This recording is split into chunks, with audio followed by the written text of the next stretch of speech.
Hai, selamat pagi. Saya Evi Sayono. Saya kembali akan melanjutkan bacaan ringkasan buku dari buku yang berjudul The Differentiated Classroom: Responding to the Needs of All Learners yang ditulis oleh Carol Ann Tomlinson. Di kesempatan hari ini saya akan membacakan ringkasan dari bab 2. Bab 2 sendiri judulnya adalah The Underpinnings of Differentiations. Mungkin kalau diinterpretasikan ke dalam bahasa Indonesia kurang lebih artinya hal-hal penting dari pembelajaran terdiferensiasi. Baik teman-teman, mari kita mulai. Selamat mendengarkan. Baik teman-teman, sebelum kita mulai membicarakan bab 2 yang berjudul The Underpinnings of Differentiated Instructions atau hal-hal penting dari pembelajaran terdiferensiasi, saya mau memberikan kredit untuk teman-teman saya yang tergabung dalam kelompok diskusi buku. Jadi kami dulu pernah bekerja di sebuah sekolah yang sama di kawasan Menteng, Jakarta Pusat. Kemudian meskipun tidak lagi mengajar di sekolah yang sama, kami masih sering kumpul. Kemudian secara rutin selama sebulan sekali ya, kita berkumpul dan mendiskusikan buku-buku yang terkait dengan pendidikan. Nah, ini salah satu buku yang pernah kami diskusikan bersama. Baik teman-teman, nah di bab 2, Carol Ann Tomlinson mengawalinya dengan memberitahukan kepada kita bahwa tidak ada sebuah formula atau resep yang khusus. Satu resep kemudian bisa dipakai untuk mengajar semua jenis siswa yang beda-beda. Jadi tidak ada satu RPP pun ya atau lesson plan yang bisa dipakai untuk mengajar anak-anak yang memang notabene-nya berbeda. Berbeda kesiapannya, berbeda kemampuannya ya. Kesiapan dan kemampuan itu berbeda. Ya berbeda kesiapannya, terus kemudian juga berbeda gaya belajarnya dan lain-lain. Nah, Carol Ann Tomlinson mengawalinya dengan pengetahuan bahwa tidak ada satu resep khusus yang bisa digunakan untuk mengajar anak-anak dengan kebutuhan atau kesiapan dan gaya belajar yang beda-beda. Nah, kemudian Carol Ann Tomlinson juga memberikan informasi berupa ciri-ciri utama dari sebuah kelas yang menggunakan prinsip pembelajaran terdiferensiasi. Yang pertama adalah lingkungan kelasnya itu kayak aksara atau kelas literat. Dan kelas literat ini mendukung semua siswa di kelas untuk bisa belajar dengan lebih baik. Nah, kelas kayak aksara ini misalnya print rich ya. Print rich itu artinya kayak aksara di mana terdapat tulisan-tulisan siswa, kemudian hasil karya siswa, artwork dan lain-lain. Kemudian di kelas yang melakukan pembelajaran terdiferensiasi, itu kita bisa lihat bahwa guru-gurunya itu tahu bahwa muridnya itu berbeda-beda dan memiliki kebutuhan belajar yang beda-beda dan kemudian mengakomodasi kebutuhan ini di kelasnya dia. Nah, itu salah satu ciri-ciri dari sebuah kelas yang menjalankan pembelajaran terdiferensiasi. Ciri berikutnya adalah kurikulum diatur sedemikian rupa untuk dapat mendukung pembelajaran. Jadi kita tahu bahwa kurikulum itu merupakan sebuah acuan ya, sebuah target. Tapi guru di kelasnya itu tahu juga bahwa kurikulum ini bisa kok diatur sehingga cara belajarnya atau cara mengajarnya itu tetap masih bisa mendukung berkembangnya siswa secara lebih maksimal. Berikutnya masih di ciri-ciri sebuah kelas yang menggunakan prinsip pembelajaran terdiferensiasi. Yang paling penting adalah bahwasanya penggunaan formative assessment atau penilaian formatif ini sangat kentara dengan pembelajaran terdiferensiasi. Nah, penilaian formatif ini digunakan untuk mengetahui apakah cara mengajar guru itu sudah tepat dengan apa yang dibutuhkan siswanya. Jadi terus-menerus ya, misalnya hari ini ngajar, kemudian setelah selesai mengajar, gurunya mengambil penilaian formatif. Caranya banyak ya, nanti kita bisa diskusikan. Penilaian formatifnya salah satu caranya adalah dengan bertanya ke siswa, apa yang kamu pahami dan apa yang kamu belum pahami dari materi ini, yang tadi barusan Ibu Evi ajarin, misalnya kayak gitu. Nah, itu udah informal checking of understanding dari siswa. Nah, kalau misalnya kita tahu bahwa ternyata cara ngajar kita tadi kok ternyata nggak cocok ya buat anak-anak tertentu. Nah, kita kemudian bisa mengulang kembali apa yang kita ajarkan, tapi dengan cara yang berbeda dan juga material atau media ajar yang berbeda. Ini untuk mendukung siswa yang misalnya hari ini belajarnya belum maksimal. Sehingga kemudian saya akan mengajarkan hal atau topik yang sama esok hari dengan cara yang berbeda dan juga media ajar yang berbeda. Ini nantinya akan membuat semua anak akhirnya bisa paham dengan materi yang coba saya ajarkan. Baik, ciri-ciri berikutnya adalah guru dan siswa bekerja sama dengan fleksibel. Nanti akan dijelaskan lebih lanjut di belakang ya, maksudnya bekerja sama dengan fleksibelnya itu seperti apa. Nah, ini masih lanjutan dari ciri-ciri sebuah kelas yang menggunakan prinsip pembelajaran terdiferensiasi. Berikutnya adalah guru memodifikasi pelajaran, yaitu kontennya, dari sisi proses belajarnya juga bisa dimodifikasi dan juga produk hasil belajarnya. Nah, ini dimodifikasi guru berdasarkan students readiness atau kesiapan siswa. Dan ini juga bisa dimodifikasi sesuai dengan minatnya siswa. Dan juga bisa dimodifikasi sesuai dengan gaya belajar dari siswa kita di kelas. Ini nanti akan dijelaskan lebih rinci di bagian paling belakang. Ini juga masih bicara tentang ciri-ciri sebuah kelas yang gurunya melakukan pembelajaran terdiferensiasi. Ini efeknya kayak gimana sih ke siswa gitu ya. Yang pertama, kalau kita menggunakan pembelajaran terdiferensiasi di kelas, nah siswa itu akan merasa bahwa mereka tuh welcome, di apa namanya, disambut dengan baik oleh gurunya ketika masuk ke kelas. Disambutnya tuh misalnya begini, siswa kan tahu kemampuannya dia seperti apa gitu ya. Bisa jadi siswa ngerasa bahwa, oh dia nggak pandai, dia nggak bisa dan seterusnya. Tapi dia tetap berani masuk kelas dan tetap berani bertemu gurunya dan belajar. Karena dia tahu gurunya menghargai kemampuannya dia, apapun atau bagaimanapun kemampuannya dia sendiri. Nah yang berikutnya, siswa merasa yakin kepada kemampuan mereka sendiri karena mereka tahu bagaimanapun kemampuan mereka ketika masuk kelas pasti gurunya akan membantu mereka. Itu yang membuat mereka percaya diri untuk masuk ke kelas. Selanjutnya, guru dan siswa bekerja sama untuk memastikan bahwa setiap anak di kelas itu bisa berkembang. Jadi intinya adalah bisa berkembang ya, mau bagaimanapun kemampuannya. Mau dia bisa banget terhadap sebuah topik, mau setengah bisa, mau nggak bisa banget.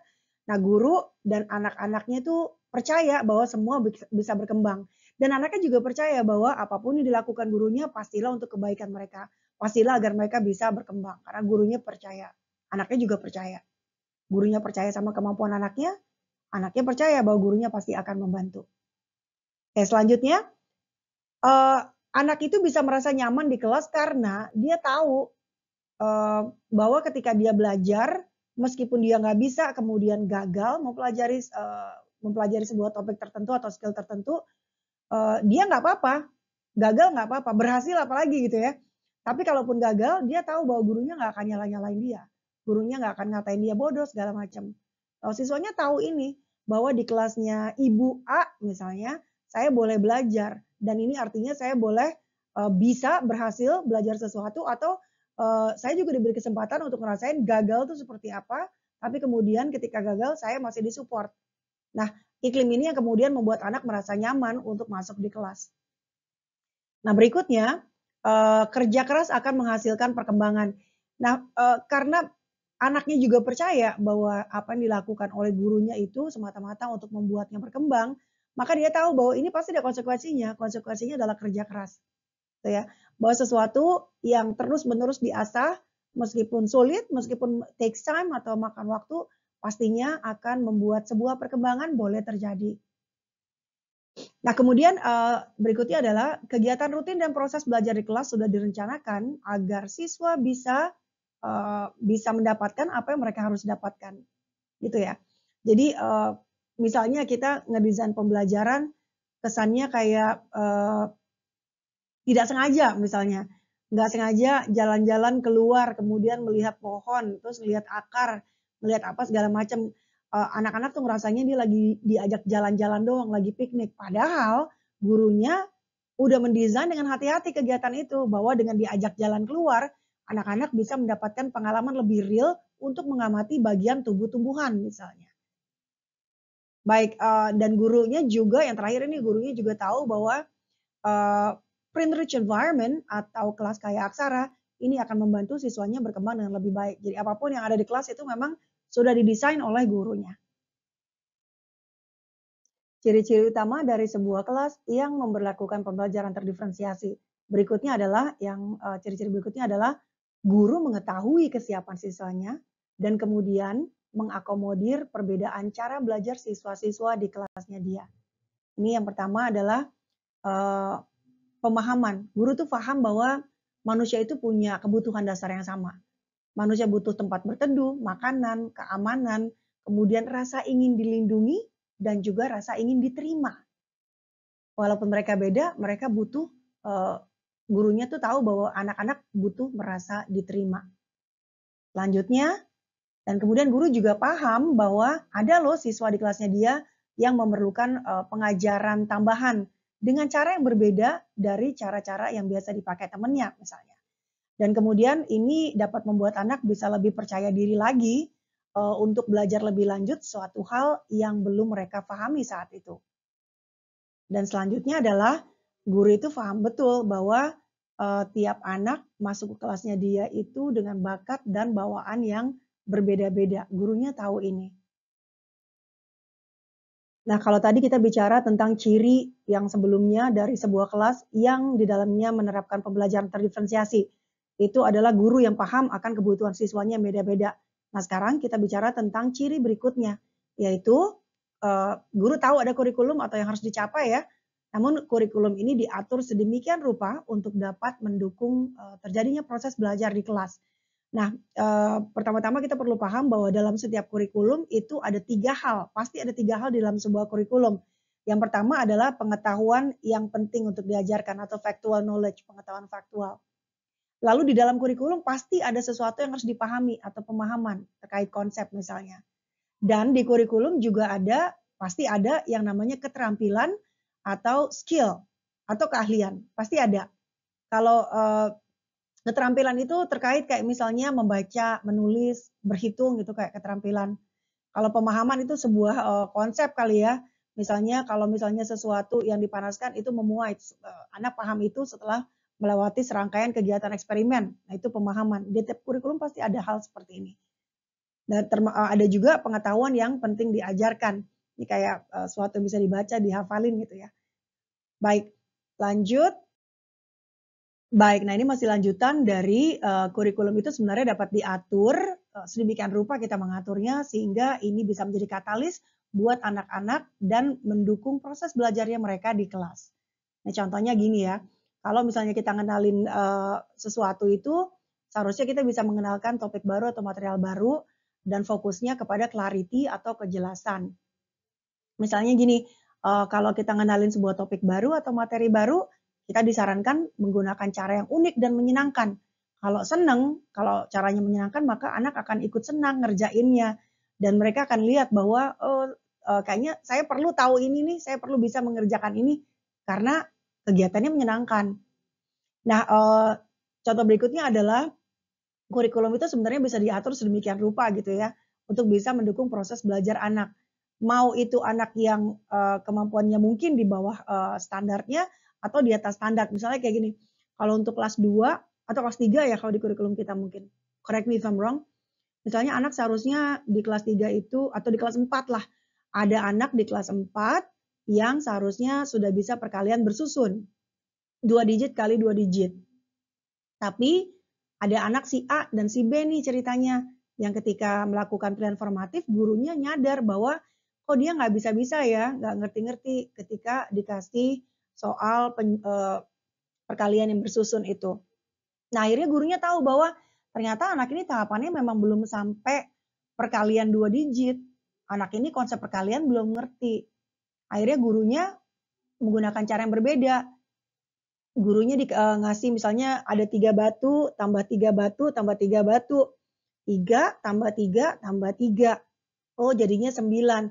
Ternyata si A dan si B tahapannya masih di situ. Ya udah nggak apa-apa, dikuatin aja di situ dulu sampai nanti dia siap untuk perkalian bersusun 2 digit kali 1 digit atau 2 digit kali 2 digit misalnya. Emang tahapannya di situ. Biarkan anak yang mengalami kesulitan belajar sesuai dengan, levelnya dia pada saat itu. Nanti pelan-pelan kalau di bawahnya, kalau akarnya udah kuat, lama-lama dia bisa naik kok, gitu ya. Oke, contoh berikutnya dari, kurikulum bisa diatur sedemikian rupa. Misalnya, kalau di kurikulum itu kelas 3 dia, harusnya kalau kelas 3 misalnya baru 2 digit kali 1 digit. Tapi kok anak ini udah lebih bisa gitu ya. Ternyata ketika dilakukan penilaian formatif, dia udah bisa nih 3 digit kali 3 digit. Iya, kita bisa memberikan tugas yang lebih kompleks buat si anak ini. Karena kenapa? Kalau misalnya anak yang udah bisa banget perkalian, kita kasih repeated addition atau penjumlahan berulang, maka dia akan bosen gitu ya. Kayak tadi misalnya, ini ada siswa si C sama si D. Si C sama si D itu udah bisa perkalian bersusun 2 digit kali 2 digit. Nggak mungkin gurunya ngasih soal yang sama dengan si A, si B. Di mana anak si C dan D, bayangin ya kalau si C dan D yang udah jago perkalian dikasih batu 3, batu 3, batu 3. Apa yang terjadi? Bosan pastinya. Kalau bosan bisa jadi anak-anak nanti akan malah misbehave atau berulah ya, atau malah sama sekali tidak termotivasi untuk mengikuti pelajaran. Karena tantangannya kurang, terlalu mudah. Itu ini yang dimaksud dengan kenapa kurikulum itu seharusnya bisa diatur untuk mendukung proses belajar siswa di kelas sehingga mereka bisa berkembang dengan lebih maksimal. Nah, tadi kita sudah bicara tentang beberapa ciri-ciri dari kelas yang melakukan pembelajaran terdiferensiasi. Mulai dari kurikulum, kemudian dari pemahaman gurunya akan siswanya berbeda-beda, kemudian dari kelas literat ya, dan sekarang adalah ciri-ciri berikutnya, yakni penilaian atau penilaian untuk pembelajaran ya, assessment for learning, terutama penilaian formatif. Ini tidak bisa terpisahkan antara pembelajaran terdiferensiasi dengan penilaian formatif. Nah, mungkin sekilas aja bahwa penilaian formatif ini adalah penilaian yang dilakukan bukan untuk mengejudge atau menghakimi bahwa si anak bisa atau enggak, gitu ya. Bukan untuk mengejudge anak lulus atau enggak. Kalau penilaian formatif itu termasuk di bagian assessment for learning yang hasilnya digunakan untuk memperbaiki proses pembelajaran. Nah, kalau di sini diceritakan oleh Carol and Tomlinson, penilaian bersifat diagnostik, mencari tahu di mana kesulitan seorang anak terhadap materi atau pelajaran yang baru saja diberikan. Dan ini sifatnya berkelanjutan. Karena penilaian formatif ini nantinya akan memberikan data kepada guru mengenai kesiapan anak ketika belajar sebuah topik tertentu.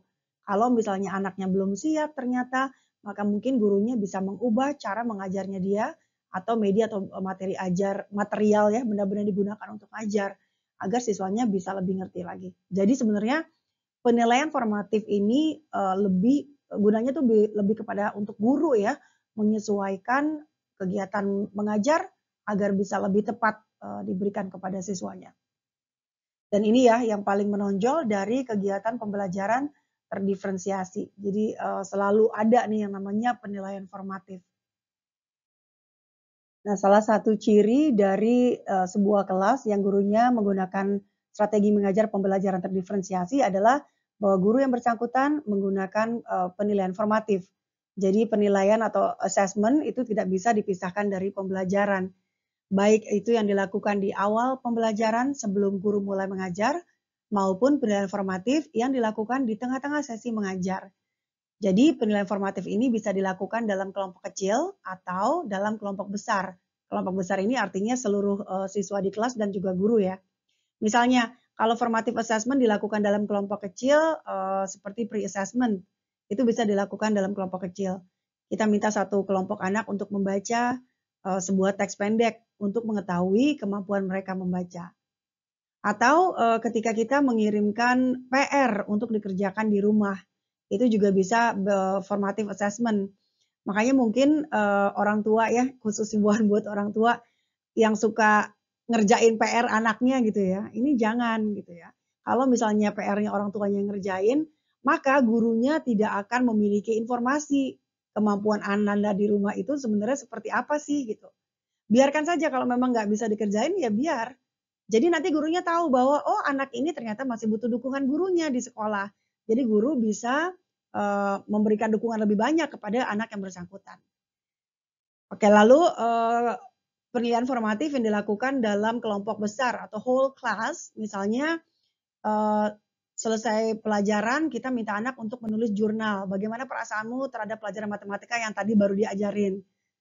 Kayak gitu ya, atau portofolio kerjaan anak itu dikumpulin dalam apa kayak folder plastik gitu, dilihatin.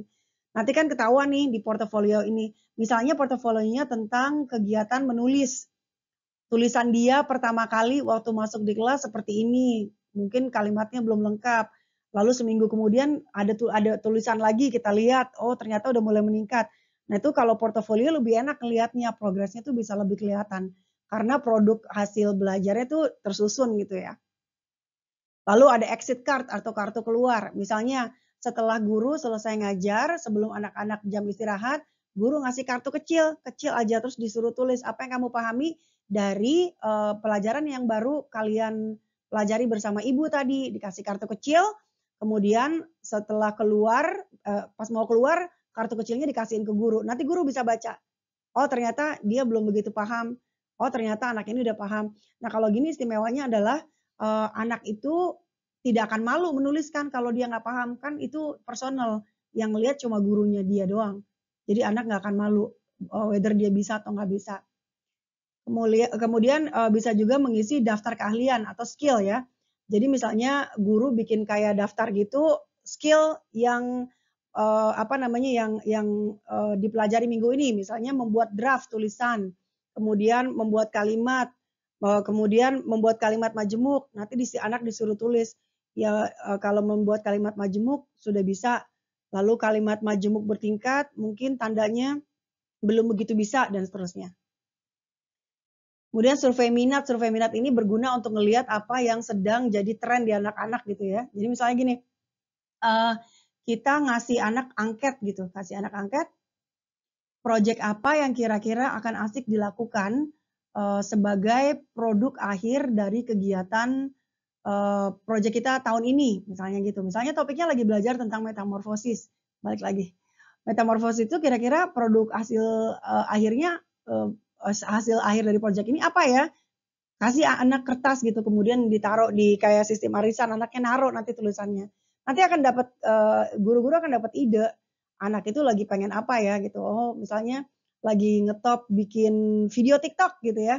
Oh, jadi mungkin nanti produk akhirnya tentang metamorfosis tapi pakai TikTok seperti itu. Jadi minatnya anak bisa ketahuan di situ. Kita masih akan melanjutkan bahwa salah satu ciri utama dari sebuah kelas yang gurunya menggunakan pendekatan mengajar strategi pembelajaran terdiferensiasi adalah penggunaan formative assessment atau penilaian formatif. Nah, penilaian formatif ini adalah salah satu penilaian yang hasilnya digunakan untuk proses perbaikan mengajar. Jadi, ketika guru melakukan formative assessment, bisa di awal sebelum mengajar atau di tengah-tengah sesi belajar ya. Nah, ketika penilaian formatif ini dilakukan, maka guru akan mendapatkan data.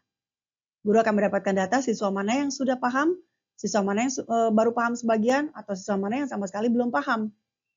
Atau kalau misalkan ini dilakukan di awal pembelajaran sebagai pre-assessment, maka guru akan mengetahui berapa banyak dari siswanya dia yang sama sekali belum tahu atau belum paham materi yang akan mau diajarkan, dan seberapa banyak siswa yang sudah punya sedikit gambaran tentang materi baru yang mau diajarkan, dan siswa mana yang sama sekali belum punya gambaran.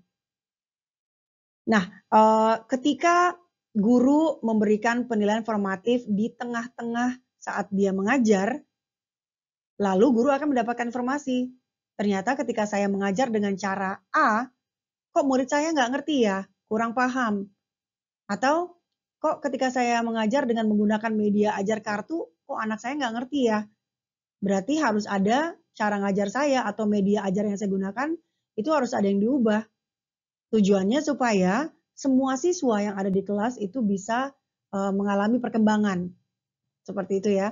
Atau kalau misalnya penilaian formatif ini dilakukan di awal pembelajaran atau sebagai pre-assessment, maka guru akan tahu seberapa banyak atau seberapa lama dia dapat memberikan dukungan kepada siswanya di kelas. Sehingga semua siswa itu bisa memahami materi yang mau diajarin. Jadi kita dapat melayani siswa dengan keragaman kesiapan. Seperti itu. Nah, ini masih kelanjutannya ya. Jadi kalau misalnya guru melakukan penilaian formatif, maka guru akan mendapatkan data siswa mana yang sudah bisa, siswa mana yang belum. Kalau misalnya ini dilakukan di tengah-tengah sesi belajar. Nah, kemudian guru akan punya kesempatan untuk memperbaiki cara mengajarnya dia berdasarkan hasil tes formatif ini.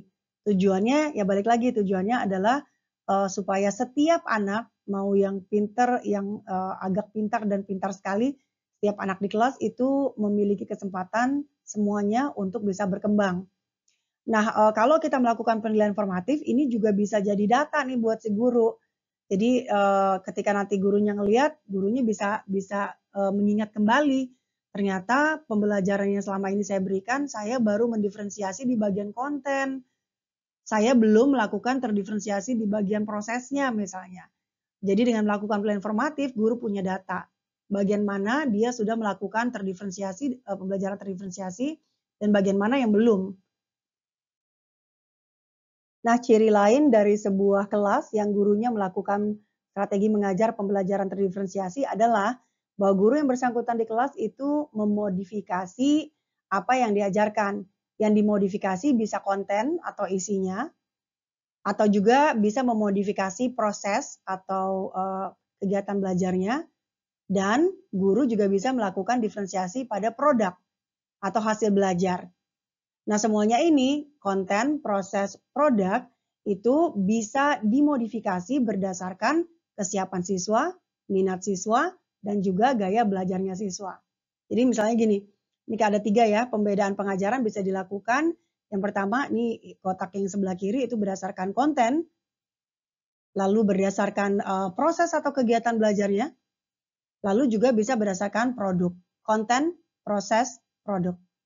Jadi misalnya kalau pembelajaran terdiferensiasi yang kontennya didiferensiasi atau dibedakan, ini maksudnya adalah topik, misalnya ya, topik mana yang harus siswa kuasai. Lalu kemudian kalau yang didiferensiasi adalah prosesnya, ini maksudnya adalah kegiatan belajarnya yang kita modifikasi.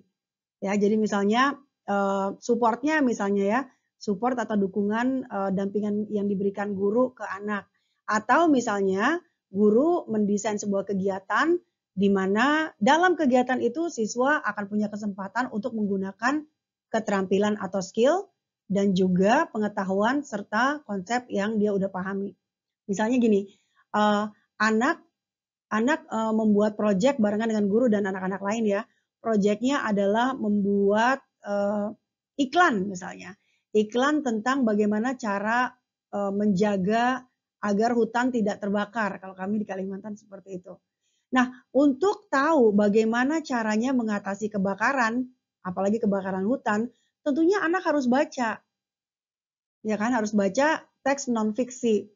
Nah itu walaupun kita nyuruh anaknya untuk bikin iklan, tapi dalam kegiatan membuat iklan itu tetap guru mendesainnya agar anak punya kesempatan untuk membaca.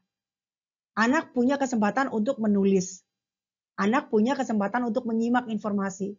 Tetap ya, kelihatannya seperti nggak sengaja, tapi ada kegiatan menyimak, ada kegiatan membacanya, ada kegiatan menulis, ada juga kegiatan presentasi yang berbicara. Jadi seperti kegiatannya cuma satu, padahal gurunya mendesain dengan hati-hati bahwa semua keterampilan itu nantinya akan bisa dipakai. Nah yang terakhir adalah, bukan terakhir sih, ada 4 harusnya ya.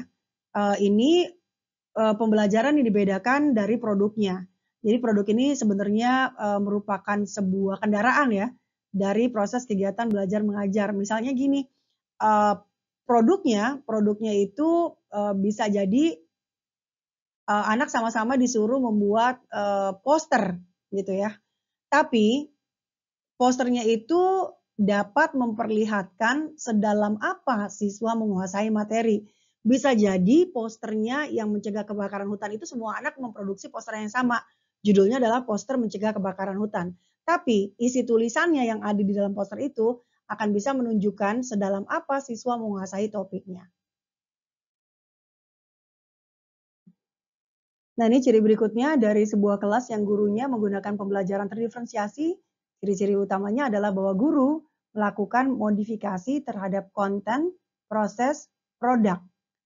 Nah, ketika guru mendiferensiasi konten, proses, dan produk, setiap jenisnya itu masih bisa terbagi lagi ya. Misalnya konten. Konten itu masih bisa dimodifikasi lagi. Dimodifikasi berdasarkan kesiapan siswanya. Konten juga bisa dimodifikasi berdasarkan minat siswanya, dan konten juga bisa dimodifikasi berdasarkan gaya belajar si anak. Nah, misalnya, ketika, kita sudah tahu bahwa siswa itu berbeda-beda dalam kesiapan, minat, dan gaya belajar ya, maka nanti kita bisa melakukan penyesuaian saat kita mengajar. Kesiapan ini maksudnya apa sih? Gitu ya. Kesiapan ini atau students readiness itu maksudnya adalah kesiapan siswa dalam menerima materi atau topik tertentu yang akan diajarkan. Misalnya ini terkait sama materi, topik perkalian misalnya. Terkait keterampilan berbahasa, misalnya ada anak yang kelas 3 sudah bisa membaca level pemahaman, tapi ternyata di kelas 3 ada juga yang kesiapannya baru di membaca lancar. Dalam artian dia bisa lancar membunyikan apa yang dia baca, tapi belum tentu paham. Tapi ada juga anak kelas 3 yang ternyata baru dalam level membacanya itu membaca mekanik, baru bisa membaca suku kata atau kata. Itu maksudnya kesiapan siswa ya. Kemudian minat, minat itu maksudnya apa sih? Minat ini bisa diartikan sebagai apa yang, disukai oleh siswa. Apa sih yang siswa lagi penasaran terkait topik yang lagi diajarin? Apa juga yang menjadi passion? Passion itu adalah hal yang disukai banget ya oleh siswa, terkait topik yang lagi mau diajarin tadi. Lalu, diferensiasi juga bisa dilakukan terhadap konten, proses, produk dengan mengindahkan apa yang menjadi gaya belajar siswa. Gaya belajar ini bisa jadi, kayak anak itu visual atau, audio atau audio visual, kinestetik dan lain-lain. Tapi kita juga bisa menggunakan, 8 kecerdasan majemuknya Howard Gardner. Misalnya, saya lupa isinya ada apa saja tapi ada 8 ya. Ada visual, ada spatial, ada apa lagi ya, ada verbal, linguistik dan lain-lain. Gitu. Jadi kita bisa menggunakan 8 kecerdasan majemuk milik Howard Gardner juga ketika kita mendiferensiasi tugas untuk anak-anak. Nah, ketika tadi kita berbicara tentang dilakukannya diferensiasi berdasarkan students readiness atau kesiapan siswa.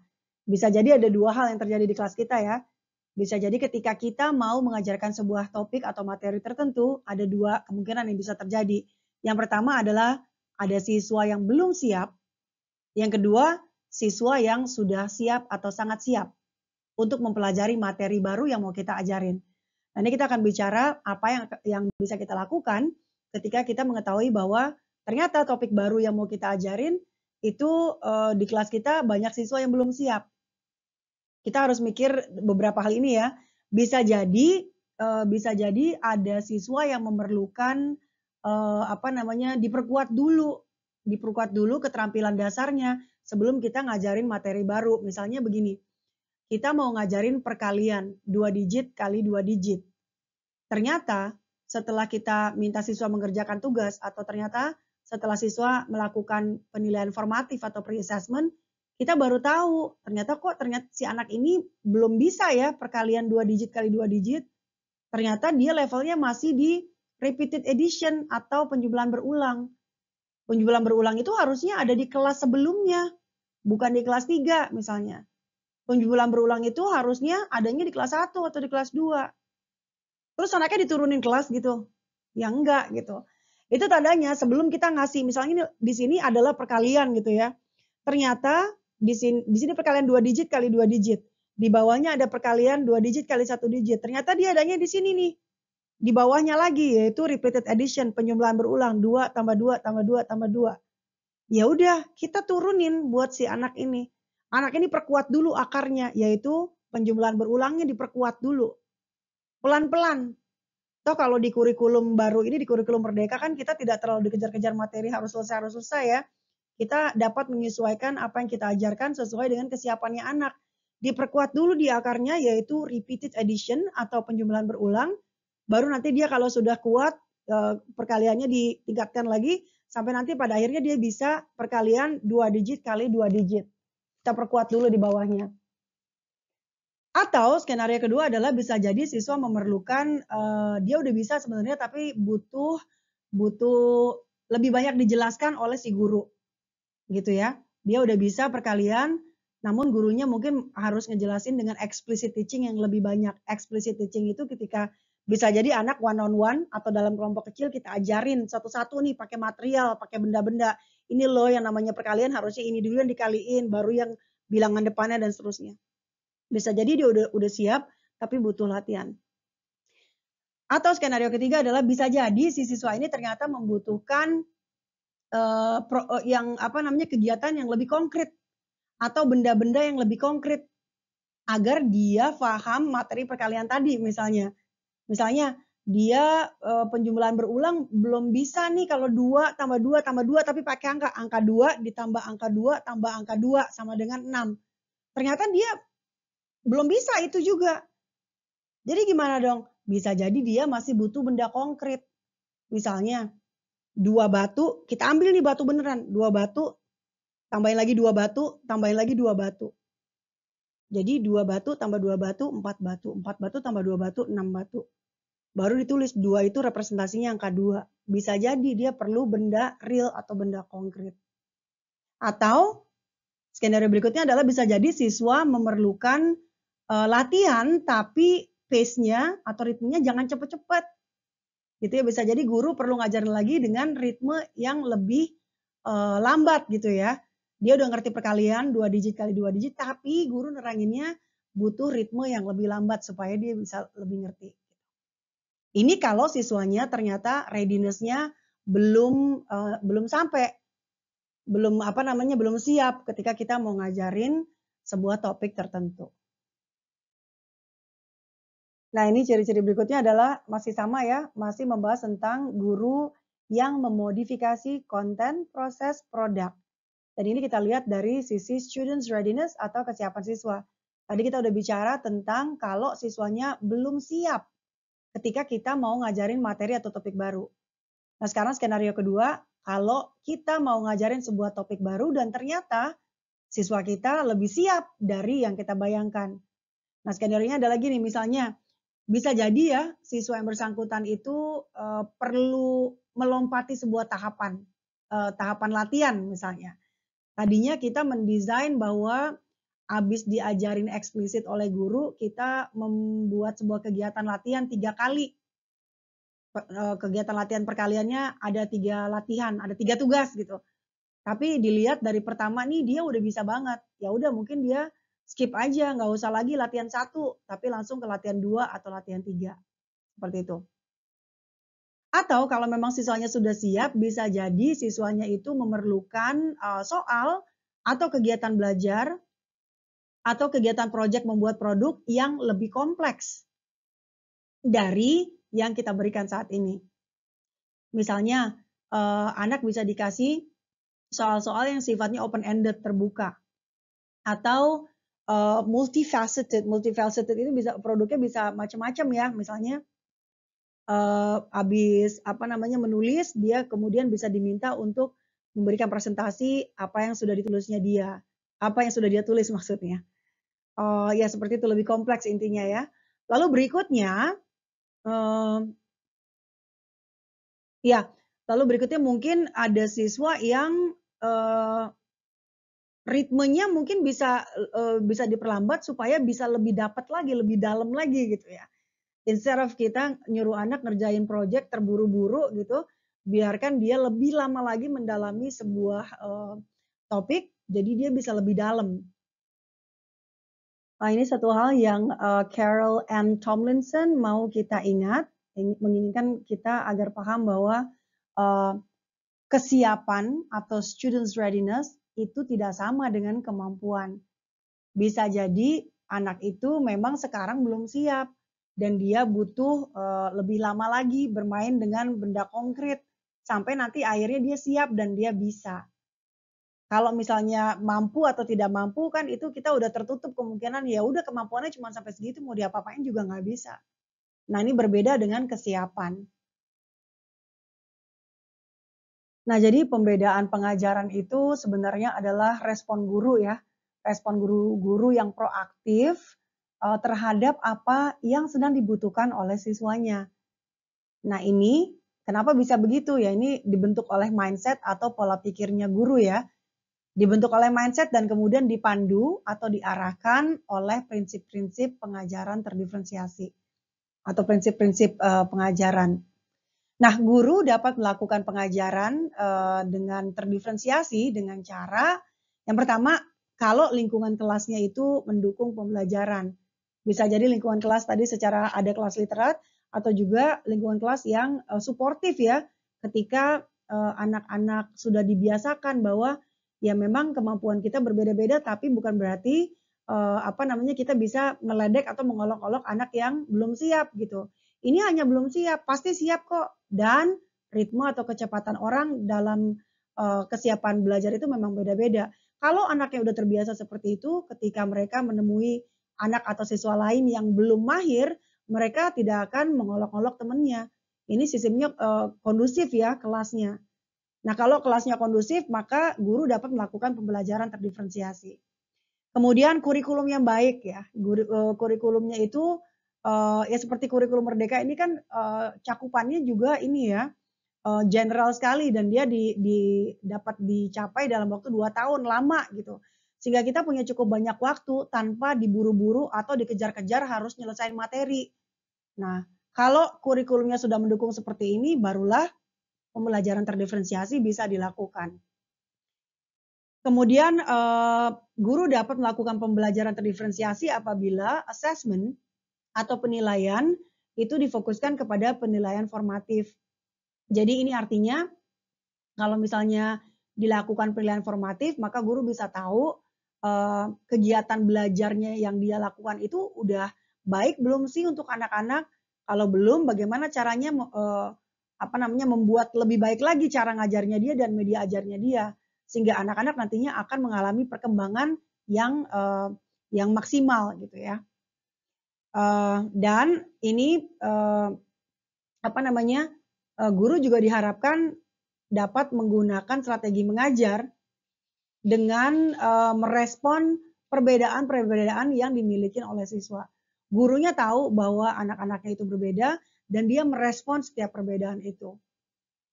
Dan yang terakhir adalah guru diharapkan dapat memimpin anak-anak ya untuk dapat bisa berkembang dengan lebih baik lagi. Nah, guru dapat melakukan pembedaan pengajaran atau pembelajaran terdiferensiasi dengan cara membedakan konten, proses, produk, dan juga lingkungan. Nah, kita bahas satu-satu. Maksudnya melakukan pembedaan dari sisi konten. Konten itu intinya adalah hal yang menjadi topik yang lagi diajarin atau hal yang ingin dicapai oleh si siswa. Ini bisa lihat kurikulum ya biasanya. Kemudian proses ini artinya kegiatannya yang kemudian dibedakan oleh guru ya, dimodifikasi oleh guru. Lalu kemudian produk itu seperti bagaimana siswa menunjukkan apa yang ia kuasai melalui produk yang dihasilkan. Bisa jadi jurnal, poster, dan lain-lain. Lalu kemudian guru juga dapat melakukan pembedaan dari sisi afeksi atau lingkungan. Ini bagaimana iklim di kelas atau suasana kelas dapat disupport sedemikian rupa agar siswanya itu merasa bahwa oh saya didukung sama semua kelas ini gitu. Nah, ini konten, proses, produk dan lingkungan ini bisa dimodifikasi sesuai dengan kesiapannya siswa. Konten, proses, produk dan lingkungan bisa dimodifikasi berdasarkan minatnya siswa. Konten, proses, produk dan lingkungan juga bisa dimodifikasi berdasarkan gaya belajarnya siswa. Gitu ya. Nah, jadi misalnya kesiapan siswa itu kayak posisinya siswa saat ini saat mempelajari hal baru yang mau diajarin. Sudah sedekat apa sih siswa dari target pembelajaran yang mau kita kasih? Nah, kemudian minat siswa ini artinya hal apa sih yang membuat siswa bersemangat kalau belajar topik ini? Kemudian hal-hal lain yang dia lagi penasaran terkait topik yang lagi mau diajarin. Nah, kalau gaya belajar seperti tadi diungkapkan, gaya belajar itu seperti bagaimana kecenderungan siswa ketika belajar. Apakah dia senang menyimak informasi, atau dia senang baca-baca, atau dia senang melihat gambar. Atau kita juga bisa pakai 8 tipe kecerdasan majemuk miliknya Howard Gardner. Ini kita bisa lihat di sini ya. Jadi kita ulangi lagi bahwa konten itu materi ajar ya, sesuai kurikulum, proses, produk, dan lingkungan itu bisa dimodifikasi berdasarkan kesiapan siswa, berdasarkan minat siswa, dan juga berdasarkan gaya belajar siswa.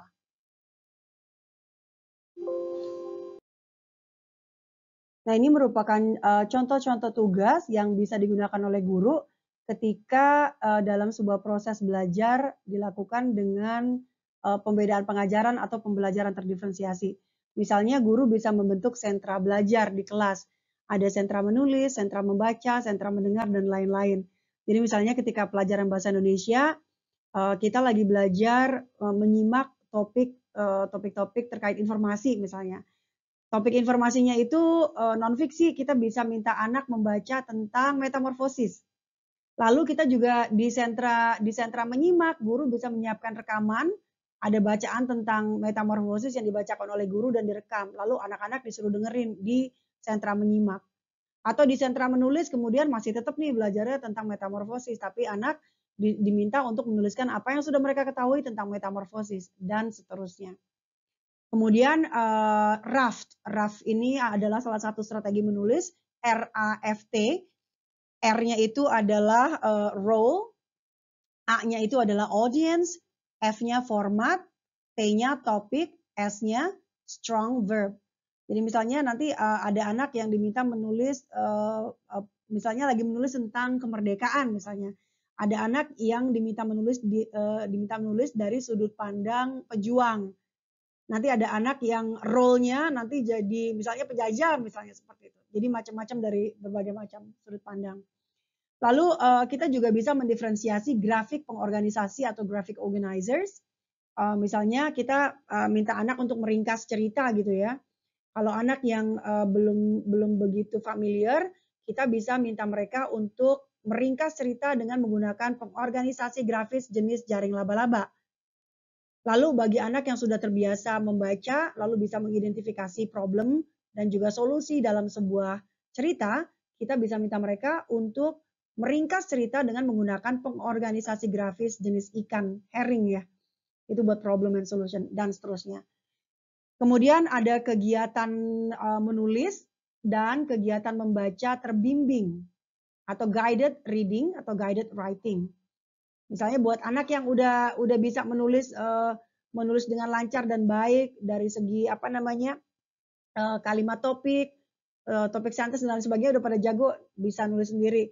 Sementara anak-anak yang masih belum bisa diajarin secara eksplisit oleh gurunya dengan kegiatan menulis terbimbing. Lalu kita juga bisa membuat kegiatan berdasarkan tipe kecerdasan anak ya.